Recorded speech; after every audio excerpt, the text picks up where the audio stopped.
Hey everyone, welcome back to English Echo Daily. Today we are talking about something that every single person on this planet has in common: time. We all have the same 24 hours in a day, but why do some people seem to accomplish so much while others feel like the day just slips through their fingers? That's exactly what we're exploring today.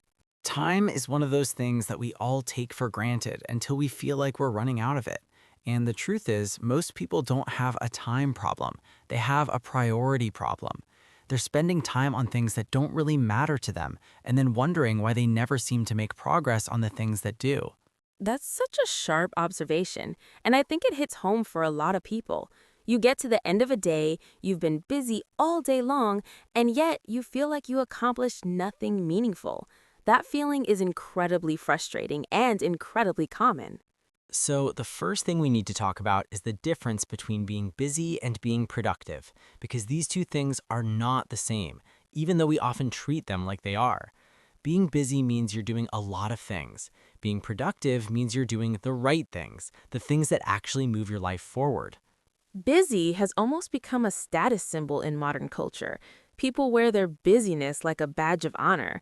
"Oh, I've been so busy lately," is said with a kind of pride, as if being busy automatically means you're doing something important. But busyness without direction is just noise. There's a powerful concept called the 80-20 rule, also known as the Pareto principle. The idea is that roughly 80% of your results come from 20% of your actions. 20% of what you do is responsible for the majority of your progress, your happiness, your success. The other 80%, much less impactful. When you understand that, the question changes completely. Instead of how can I do more, the question becomes which 20% of my actions are producing 80% of my results, and how can I do more of that? It's not about quantity of time spent, it's about quality and focus. So, how do you figure out your 20%? Start by looking at your goals, the things you actually want in your life: your health, your relationships, your career, your personal growth. Then ask what actions, if done consistently, would move you closest to those things. Those are your 20%. Those deserve the best of your time and energy. Let's talk about a practical tool that a lot of highly effective people use: time blocking. Instead of having a vague to do list and hoping to get through it, time blocking means you schedule specific tasks into specific blocks of time in your day. You treat those blocks like appointments you cannot miss. I will work on this project from 9 to 11 a.m., not I'll work on this project sometime today.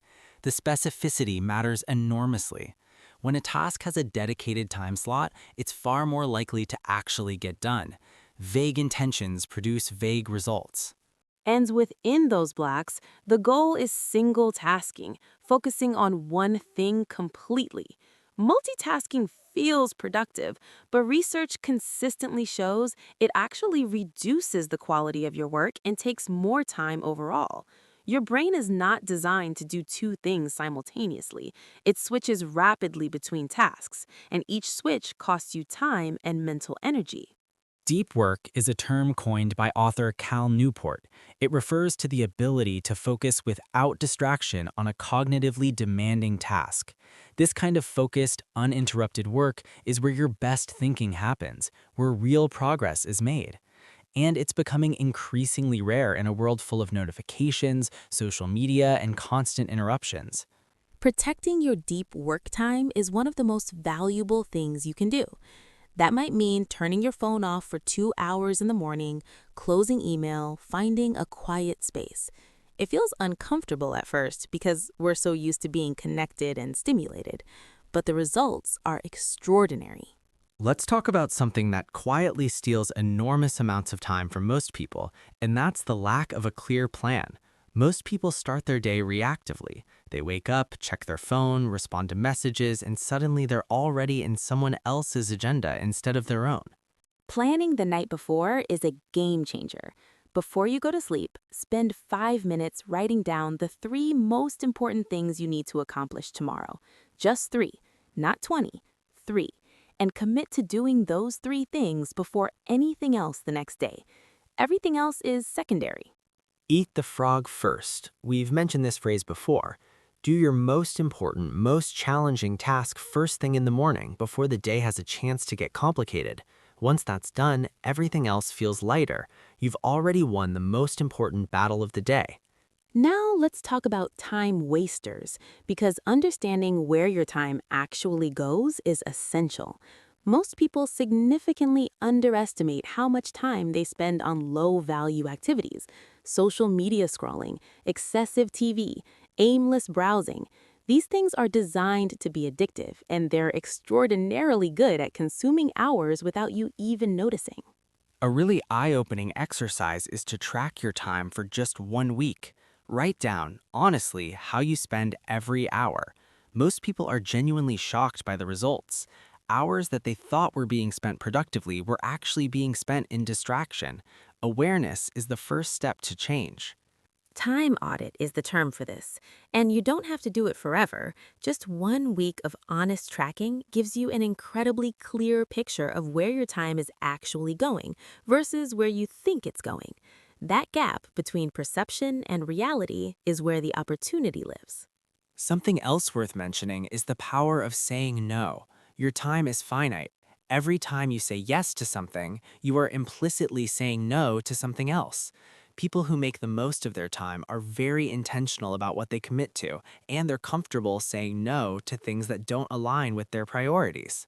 No is a complete sentence. You don't always need a long explanation. Learning to say no, politely but clearly, to requests, invitations, and commitments that don't serve your goals is one of the most powerful time management skills there is. Every no to the wrong thing is a yes to the right thing. Let's also talk about energy management alongside time management, because you can have all the time in the world and still accomplish nothing if your energy is depleted. Your most valuable work should be done during your peak energy hours, the time of day when you feel most alert, focused, and creative. For most people, that's the morning, but not for everyone. Some people hit their stride in the late afternoon or evening. Know your own energy patterns and schedule your most important work accordingly. Save the low energy tasks, emails, admin, routine things, for when your energy naturally dips. Rest is part of the equation too. Taking short breaks during work actually increases overall productivity. The brain is not designed to focus intensely for hours without rest. Working in focused intervals, say 50 minutes of deep work followed by a 10-minute break, keeps your energy and focus higher throughout the day. And on a bigger scale, weekends, vacations, time completely away from work, these are not luxuries, they are necessities. People who never truly rest burn out, and burnout is the ultimate time waster because recovery from it takes weeks or months. As we wrap up, I want to bring it back to something fundamental. At the end of the day, making the most of your time is really about making the most of your life. Time is the one resource you can never get back. Money lost can be earned again. Time lost is gone forever. That's not meant to create anxiety. It's meant to create clarity. When you truly understand the value of your time, you start making very different choices about how you spend it. You become more intentional, more focused, and more present in everything you do. Ask yourself tonight, did I spend today in a way I'm proud of? Did I move closer to something that matters to me? Those two questions, asked regularly, will do more for your relationship with time than any productivity system ever could. Small choices made consistently add up to an extraordinary life. Start today. Start now. The best time to make the most of your time is always right now. Thank you so much for listening to English Echo Daily today. We hope this episode gave you both great English practice and a real shift in how you think about your time. See you in the next episode. Take care, everyone, and go make the most of your day. Bye. Bye.